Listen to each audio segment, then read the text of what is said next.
Le progrès technique peut prendre des formes très différentes, mais schématiquement, on considère qu'il va consister soit en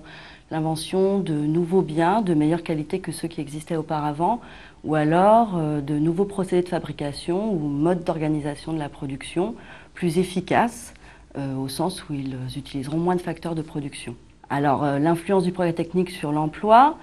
au niveau microéconomique, c'est un peu au cas par cas. Par moment, il peut réduire la demande de travail, par exemple lorsqu'on automatise une chaîne de production dans une usine, ou alors il peut au contraire accroître la productivité du travail, par exemple quand on remplace la charrue par un tracteur. Alors, au niveau macroéconomique et dans le long terme, on observe toutefois que le progrès technique a tendance à accroître d'une part la productivité du travail, c'est-à-dire la quantité produite par travailleur, et d'autre part l'intensité capitalistique, c'est-à-dire la quantité de capital immobilisé pour la production et utilisé. En étant plus rapide dans certains secteurs par rapport à d'autres, le progrès technique joue un rôle très important dans la réallocation des emplois d'un secteur vers un autre.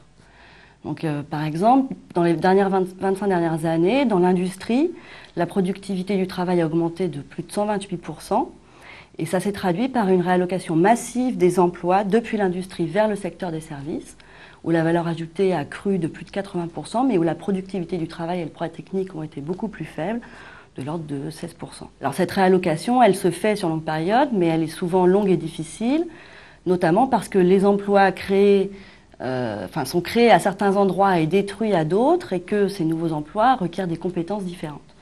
Donc globalement, le progrès technique, il a tendance à modifier le type d'emploi demandé et les compétences requises, et on observe en fait qu'il a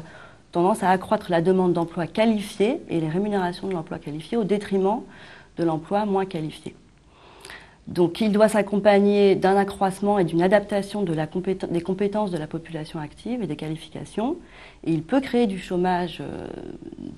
pour les populations peu qualifiées et donc doit s'accompagner de politiques spécifiques.